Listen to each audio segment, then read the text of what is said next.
الشيطان الرجيم بسم الله الرحمن الرحيم يوم يجمع الله الرسل فيقول ماذا أجبتم قالوا لا علم لنا إنك أنت علام الغيوب إذ قال الله يا عيسى ابن مريم اذكر نعمتي عليك وعلى والدتك إذ أيدتك بروح القدس تكلم الناس في المهد وكهلا وَإِذْ عَلَّمْتُكَ الْكِتَابَ وَالْحِكْمَةَ وَالتَّوْرَاةَ وَالْإِنْجِيلَ وَإِذْ تَخْلُقُ مِنَ الطِّينِ كَهَيْئَةِ الطَّيْرِ بِإِذْنِي فَتَنفُخُ فِيهَا فَتَكُونُ طَيْرًا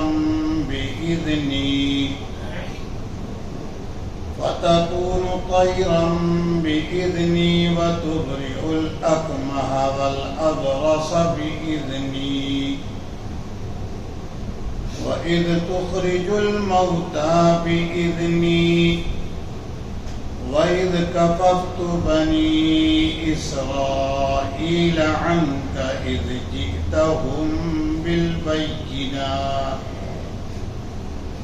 جئتهم بالبينات فقال الذين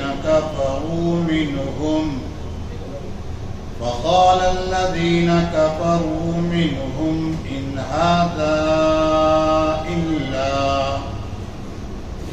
إن هذا إلا سحر مبين وإذ أوحيت إلى الحواريين أن آمنوا بي وبرسولي قالوا آمنا واشهد بأننا مسلمون إذ قال الحواريون يا عيسى ابن مريم هل يستطيع ربك أن ينزل علينا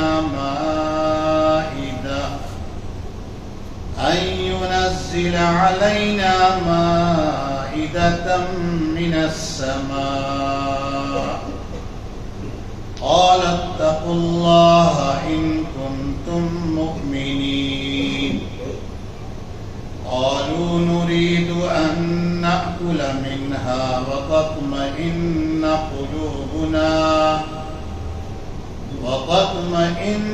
قلوبنا ونعلم أن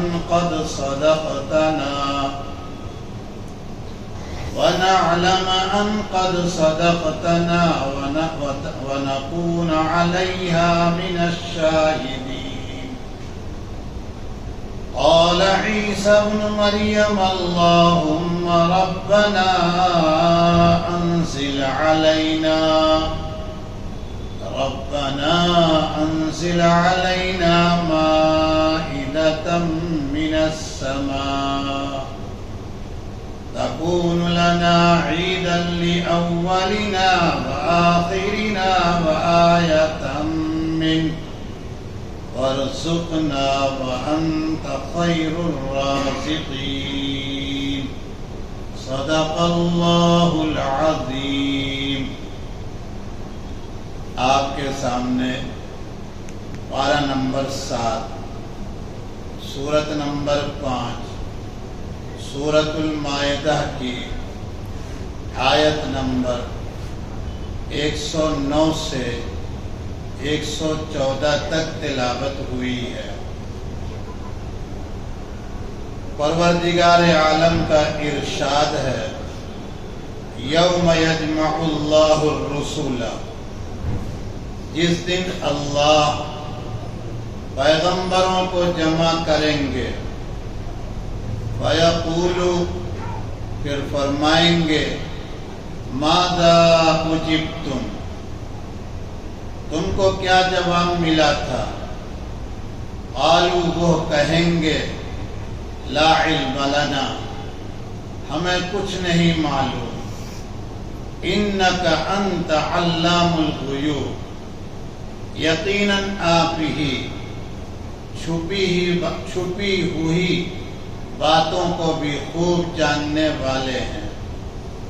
اذ قال اللہ، جب اللہ ارشاد فرمائیں گے یا عیسی ابن مریم، اے مریم کے بیٹے عیسیٰ، اذکر نعمتی علیک وعلی والدتک، تم اپنے اوپر اور اپنی والدہ پر میرے احسان کو یاد کرو، ذکر کرو۔ اذ ایدتک بروح القدس، جب میں نے تمہاری روح القدس سے تائید کی تھی، تکلم الناس فی المہد وکہلا، تم گود میں بھی اور بڑی عمر میں بھی لوگوں سے گفتگو کرتے تھے۔ وَإِذْ عَلَّمْتُكَ الْكِتَابَ وَالْحِکْمَةَ وَالتَّوْرَاةَ وَالْإِنْجِیلَ، اور جب میں نے تم کو کتاب، دانائی، تورات اور انجیل کی تعلیم دی تھی، اور جب میں نے لکھنے کی اور دانائی اور تورات اور انجیل کی تعلیم دی تھی۔ وَإِذْ تَخْلُقُ مِنَ الطِّينِ كَهَيْئَةِ الطَّيْرِ بِإِذْنِي فَتَنفُخُ فِيهَا، اور جب تم مٹی سے پرندے کی صورت بناتے میرے حکم سے، پھر اس میں پھونک دیا کرتے تھے۔ فَتَكُونُ طَيْرًا بِإِذْنِي، وہ میرے حکم سے پرندہ ہو جاتا تھا۔ وَتُبْرِئُ الْأَكْمَحَ وَالْأَبْرَصَ بِإِذْنِي، اور تم پیدائشی مادرزاد اندھے کو اور کوڑھی کو میرے حکم سے اچھا کر دیتے تھے۔ وَإِذْ تُخْرِجُ الْمَوْتَى بِإِذْنِي، اور جس وقت تم میرے حکم سے مردوں کو نکال کھڑا کر دیتے تھے۔ وَإِذْ كَفَفْتُ بَنِي إِسْرَائِيلَ عَنْكَ، اور جب میں نے تم سے بنی اسرائیل کو روکا تھا۔ اذ جئتہم بالبینات، جبکہ تم ان کے پاس کھلی ہوئی نشانیاں لے کر آئے تھے۔ وقال الذین کفروا منہم، ان میں سے جو کافر تھے انہوں نے کہا ان ھذا الا سحر مبین، یہ تو کھلا ہوا جادو ہے۔ وَإِذْ أَوْحَيْتُ إِلَى الْحَوَارِيِّينَ، اور وہ وقت بھی قابل ذکر ہے جب میں نے حواریین کے دل میں یہ ڈالا ان آمنوا بی وبرسولی، کہ تم مجھ پر اور میرے پیغمبر پر ایمان لے آؤ۔ قالوا، وہ کہنے لگے آمنا، ہم ایمان لے آئے۔ واشہد بأننا مسلمون، اور آپ گواہ رہیے کہ ہم فرما برداری کر کے رہیں گے۔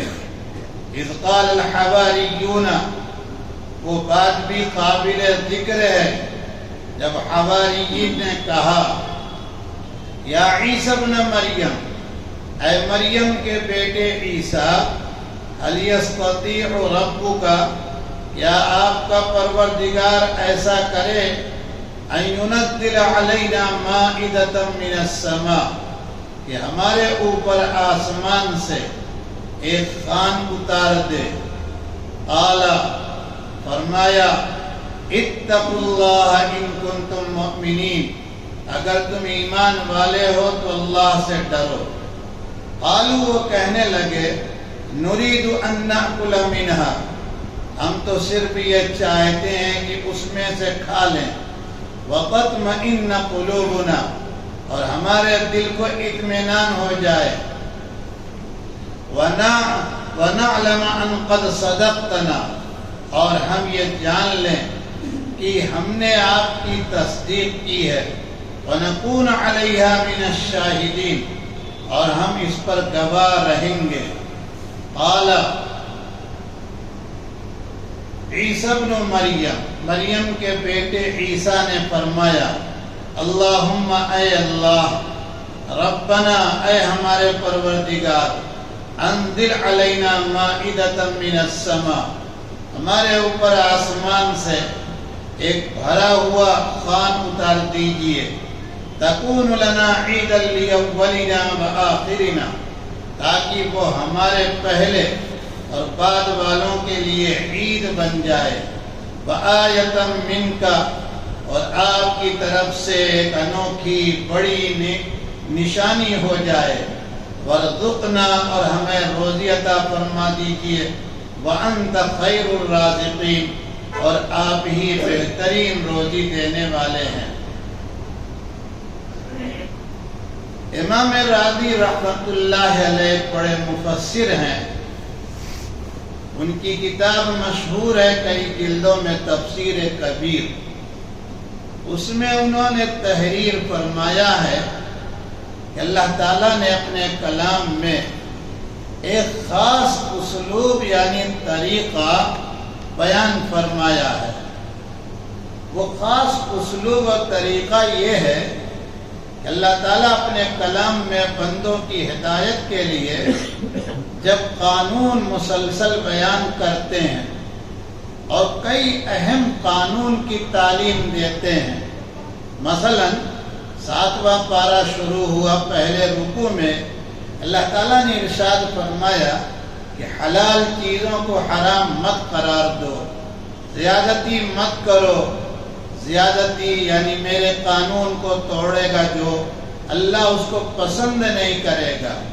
پھر اللہ تعالیٰ نے دوسرا ایک قانون بیان کیا کہ دیکھو جو حلال چیزیں اللہ تعالیٰ نے تمہیں عطا کی ہیں اس میں سے کھاؤ، بخیلی نہ کرو۔ اس کے بعد اللہ نے فرمایا کہ اگر تم اللہ کی ذات پر ایمان رکھتے ہو تو اللہ کا لحاظ کرو۔ اس کے بعد ایک قانون آیا تھا قسم کا، جس کو اللہ تعالیٰ نے یمین لغو سے بیان کیا۔ پھر اللہ تعالیٰ نے آگے یمین لغو اور یمین غموس، یعنی جس یمین پر پختہ ارادہ کیا، قسم پر یقین کے ساتھ قسم کھایا، اس کے کفارہ کا مسئلہ بیان کیا۔ اس کے بعد اللہ تعالیٰ نے شراب کے حرام ہونے، جوئے کے حرام ہونے، مورتیوں سے دور رہنے، وہ تیر جس کو نیک فالی یا بد فالی کے لیے ذریعہ بنایا گیا، اس سے دور رہنے کا حکم بتایا، اور یہ کہا یہ سارے کرتوت شیطانی ہیں، فاجتنبوہ، بن کے اس سے بچ کے رہو۔ اس کے بعد بتایا کہ دیکھو یہ شراب جوئے جو ہیں انسانوں کو تباہ کر دیتے ہیں، آپس میں لڑا دیتے ہیں، دلوں میں نفرت اور بغض پیدا کرتے ہیں، اللہ تعالیٰ کے ذکر سے، نماز سے روک دیتے ہیں۔ اس کے بعد حکم آیا وَأَطِیعُوا اللَّهَ وَأَطِیعُوا الرَّسُولَ، انسان کی نجات کے لیے یہ دو بنیادی باتیں ضروری ہیں، آخرت بنانے کے لیے دو باتیں یہ بہت ضروری ہیں۔ اس کے بعد فرمایا کہ اے پیغمبر، اگر یہ منہ موڑتے ہیں اللہ کی فرما برداری سے، آپ کی اطاعت سے، تو آپ کو بالکل کوئی ٹینشن اور فکر کی ضرورت نہیں ہے، آپ کے ذمے تو صرف صاف صاف پہنچانا ہے۔ اس کے بعد پھر اللہ تعالیٰ نے کہا دیکھو ہم تمہارا امتحان لے کے رہیں گے، خاص طور سے احرام کی حالت میں۔ اس کے بعد پھر فرمایا کہ احرام کی حالت میں کون سے شکاروں کو نہ پکڑو گے، نہ قتل کرو گے، نہ اس کی طرف رہنمائی کرو گے، نہ اسے ذبح کرو گے۔ اس کے بعد پھر فرمایا کہ اگر احرام کی حالت میں جو ایسا کرے گا تو اس کا کفارہ کیا ہوگا، اس کا دم کیا ہوگا، وہ بیان کیا۔ پھر بیان کیا کہ احرام کی حالت میں کیا سمندری شکار کر سکتا ہے حاجی محرم یا نہیں۔ اس کے بعد کعبۃ اللہ شریف کی عظمت بیان کی، حرمت والے مہینے کی عظمت بیان کی، جس میں سے ایک دوسرا مہینہ یا شروع ہو چکا ہوگا یا کل ہوگا، نہیں اس کو نہ دیکھیے خبر کیا ہے، ہاں بس ٹھیک، تو کل شروع ہوگا۔ اس کے بعد فرمایا کہ دیکھیے قربانی کے جانور جو ہیں اگر ان کے گلے میں پٹکے لگے ہوئے ہیں، ٹوٹے چپل لٹکائے گئے ہیں، وہ سب محترم ہیں، قابل احترام ہے۔ پھر بیچ میں بیان کیا دیکھو میرے رسول کو ہلکے میں نہ لینا، میرے رسول میرے پیغام کو مکمل پہنچانے والے ہیں اور تمہارے دلوں کے بھید کو اور تم جن کاموں کو ظاہر کرتے ہو وہ میں جانتا ہوں۔ اس کے بعد کہا کہ جس طرح سے حلال حرام، پاک اور صاف ستھری اور ناپاک چیز برابر نہیں ہوتی، اسی طرح سے ایمان والے اور کافر برابر نہیں ہو سکتے۔ اس کے بعد اللہ تعالیٰ نے کہا کہ دیکھو لا یعنی فضول بیکار باتوں کا سوال نہ کرو، اور خاص طور سے ان ایام میں تو سوال سے بچو جب اللہ کا کلام نازل ہو رہا ہے۔ اس کے بعد کہا کہ بنی اسرائیل نے اس طرح کے بے ڈھنگے سوالات کیے تھے، اس کا انجام یہ نکلا کہ وہ اللہ تعالیٰ کی نظر میں مردود ہو گئے اور سزا پائے۔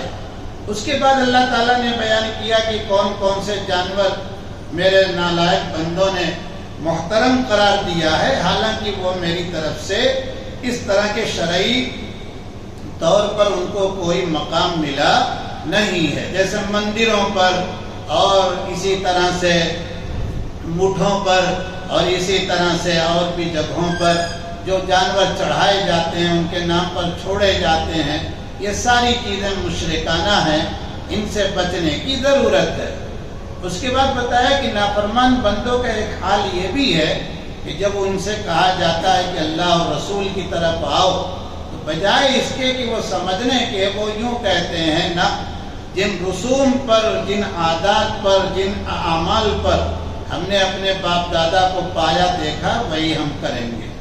اس کے بعد پھر اللہ تعالیٰ نے کہا کہ دیکھو اگر تم ایمان پر اور اپنی اصلاح پر ڈٹے رہے تو جو گمراہ لوگ ہیں وہ تمہارا کچھ نقصان نہیں کر سکتے۔ اس کے بعد پھر ایک حکم اللہ تعالیٰ نے یہ نازل فرمایا کہ سفر میں اگر تم ہو تو خاص طور سے جب انتقال ہونے لگے تو وہاں وصی کو، نگراں کو متعین کرو اور تحریر بھی لکھ لیا کرو، اور پھر اگر وہ وصی نگراں گھر پر پہنچ کے اس کا مال اس کے اعزاء اقربا کو دینے کے ساتھ کچھ کمی بیشی کریں تو ان کے ورثاء کو قسم لینے کا حق ہے، وغیرہ وغیرہ بیان کیا۔ یہ اللہ تعالیٰ کا ایک سلسلہ ہے قوانین بیان کرنے کا۔ اب امام راضی کی جو بات تھی وہ اب سنیے گا۔ امام راضی رحمۃ اللہ علیہ فرماتے ہیں کہ جب اللہ تعالیٰ مسلسل رکوع دو رکوع اپنے احکامات کو بیان کرتے ہیں تو فوراً ایسی کوئی آیت لے آتے ہیں، اپنا کلام لاتے ہیں جس میں اللہ تعالیٰ یا تو اپنی صفات کا ذکر کرتے ہیں، یا تو انبیاء علیہ السلام کے احوال کا ذکر کرتے ہیں، یا تو قیامت کی حالت اور اس کی سزا اور اس کے بھیانک انجام کا ذکر کرتے ہیں۔ اس لیے یہاں فرمایا یوم یجمع اللہ الرسل فیقول ماذا اجبتم، جس دن اللہ جمع کریں گے پیغمبروں کو پھر فرمائیں گے تمہیں کیا جواب ملا تھا۔ یہ انبیاء علیہ السلام کا ذکر اپنے مسلسل قوانین بیان کرنے کے بعد کر رہے ہیں، تاکہ ان قوانین کو لانے والا انسانوں میں سے جو انسان ہے اس کا مقام دیکھو۔ دوسری بات، وہ انسان بھی عام انسانوں ہی کی طرح اللہ تعالیٰ کے سامنے لاجواب بے بس ہے، وہ وہاں پر ترم خواہ بن کے نہیں بات کرے گا، بلکہ وہ اللہ تعالیٰ کے سامنے اسی طرح سے عاجز بندہ رہے گا جیسے ایک کمزور بندہ ہوتا ہے۔ اب یہاں ایک بات سمجھنے کی ضرورت ہے کہ اللہ تعالیٰ پوچھیں گے ان نبیوں سے، حالانکہ جب ان نبیوں کو دنیا میں بھیجنے والے اللہ اور ان نبیوں نے پورا پیغام اللہ کے بندوں کو پہنچایا تو اللہ تعالیٰ کو تو معلوم ہے کہ کس نے دعوت کو قبول کیا، کس نے قبول نہیں کیا، اور جس نے قبول نہیں کیا تو اس نے جوابات کیا دیے ہیں۔ پھر وہاں پوچھنا یہ در حقیقت اس جگہ کی بات ہے جس کو میدان حشر کہا جائے گا۔ وہاں اللہ تعالیٰ ان مجرمین کی طرف غصہ اور ناراضگی کی بنیاد پر نظر نہیں ڈالیں گے، اور ان کو لاجواب کرنے کے لیے انبیاء سے پوچھیں گے کہ آپ کو ہم نے فلاں قوم فلاں علاقے پر پیغمبر رسول نبی بنا کر بھیجا تھا، تو وہاں کے لوگوں نے کیا جواب دیا؟ ظاہر بات ہے جلال کا وقت ہوگا، اس جلال کے وقت میں بڑے سے بڑے مجرم اور جو جتنا نیک ہوگا وہ اتنا ہی خاموش رہے گا۔ سمجھ رہے ہیں کہ نہیں؟ میں نے یہی بیان کیا تھا، شاہ فضل الرحمن گنج مراد آبادی کی خدمت میں بہت سے لوگ گئے تھے خلافت کمیٹی کا سرپرست بنانے کے لیے۔ مولانا محمد علی جوہر، مولانا شوکت علی اور بھی علماء اس میں تھے، اور ہمارے وہ بھی تھے جو بالکل دھوتی پہنے گھوما کرتے ہیں، نوٹ پر رہ گئے اب تک۔ نہیں سمجھ رہے ہیں، نہ سمجھے کوئی تو بھی ٹھیک ہے، اور سمجھ جائے تو ناراض ہو تو بھی ٹھیک ہے۔ سمجھ رہے ہیں، بہت سے لوگ کہتے ہیں آپ اپنے درس میں یہ سب باتیں کہہ کر درس کو بے وزن کر دیتے ہیں۔ ہم کہتے ہیں بے وزن درس میں مت آیا کیجیے، سمجھ رہے ہیں کہ نہیں؟ باوزن درس جہاں ہو رہا وہاں جائیے۔ بے وزن درس تو یہی ہے کہ اللہ کے کلام کو آج کے حالات میں سمجھیے، اللہ یہ کلام اسی دن کے لیے نازل کر رہے ہیں۔ بہرحال تو وہ لوگ گئے وہاں پر۔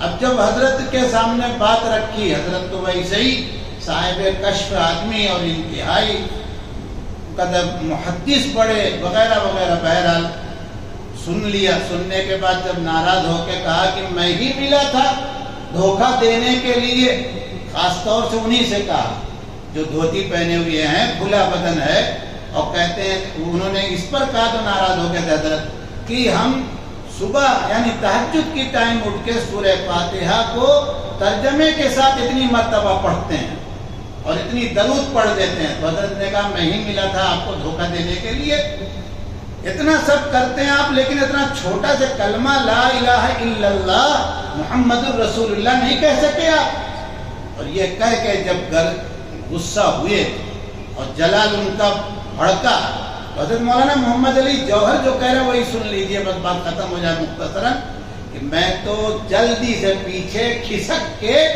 اور بغیر چپل پہنے مسجد سے باہر ہو گیا کہ جاؤ بھائی مرو وہیں پر۔ میں نے منع کیا تھا کہ مت چلو، لیکن لوگ مانے نہیں۔ تو اگر ایک بندہ شاہ فضل الرحمن گنج مراد آبادی جو انسان کی ماں کا پیٹ سے انسان کی عورت کے پیٹ سے پیدا ہوا ہے، اس میں اگر اللہ اتنا غصہ اور جلال پیدا کر سکتے ہیں تو قیامت کے دن اللہ تعالیٰ کا جلال کیسا ہوگا؟ ہم کو آپ کو کچھ پتا نہیں، سمجھ رہے ہیں؟ اسی لیے حدیث میں آتا ہے اور قرآن میں بھی ہے، سورہ مومن، لمن الملک اليوم، لمن الملک اليوم، سیکنڈ منٹ پر ایسا اعلان ہوگا، پھر خود ہی کہیں گے الواحد للہ القہار۔ آج تو ایک اس ذات کی حکومت اور گورنمنٹ ہے کہ جو صرف زبردست ہے، طاقتور ہے، کوئی آگے کھسکے گا نہیں۔ وہ لمبی حدیث جو سنتے ہیں آپ کہ آدم سے لے کر عیسیٰ تک سب اپنی حالت میں گم ہو جائیں گے، وہ یہی بات ہے، سمجھ رہے ہیں؟ بہرحال بات لمبی ہو رہی ہے، اللہ تعالیٰ ارشاد فرمائیں گے کہ آپ کو جواب کیا ملا تھا؟ تو یہ لوگ کیوں کہیں گے نبی لوگ کہ ہمیں کچھ نہیں معلوم ہے؟ دو وجہ سے۔ ایک وجہ تو یہ جو انت علام الغیوب میں نبیوں نے کہا، دوسری وجہ یہ ہے جو پہلے سنیے آپ، دیکھیے ایمان کا قبول کرنا نہ کرنا یہ زبان کا کام نہیں ہے، یہ پہلے دل کی گہرائیوں سے اس ذات واحد پر یقین کرنا ہے کہ وہی لم یلد ولم یولد ہے، وہی احد، وہی صمد ہے، وہی قہار و جبار غفار ہے، وہی بدیع السماوات والارض ہے، وہی لا ینام ولا یموت ہے، وہی حی قیوم ہے۔ اس پر پورا یقین ہو۔ لفظی آدمی کرتا رہے یقین نہ کرے تو مومن ہو سکتا؟ تو یہ دل کی گہرائی انسان کے دل میں جھانک کر دیکھ سکتا؟ تو پتہ چلا انبیاء انسان ہے۔ سن لیجئے گا انبیاء کیا ہیں؟ ارے نہیں سمجھ میں آیا؟ انبیاء کیا ہیں؟ کہیے یقین سے انسان ہیں۔ یہ نہ کہہ دیجئے کہ انبیاء اللہ ہیں۔ سمجھ رہے ہیں کہ نہیں؟ تو کام ہو گیا آپ کا۔ انبیاء انسان ہیں۔ اب دوسری بات یہ ہے کہ میرے رب آپ کی ذات ایسی عیوب سے پاک ہے، سبحانکا۔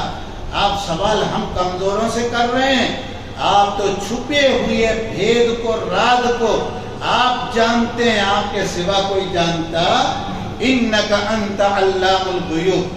تو پتہ چلا کہ صاحب حضرت آدم سے لے کر حضرت عیسیٰ تک ذکر ہو رہا عیسیٰ علیہ السلام کا، یہاں تک سارے کے سارے نبی غیب کا علم نہیں رکھتے تھے۔ سمجھ میں بات آئی کہ نہیں؟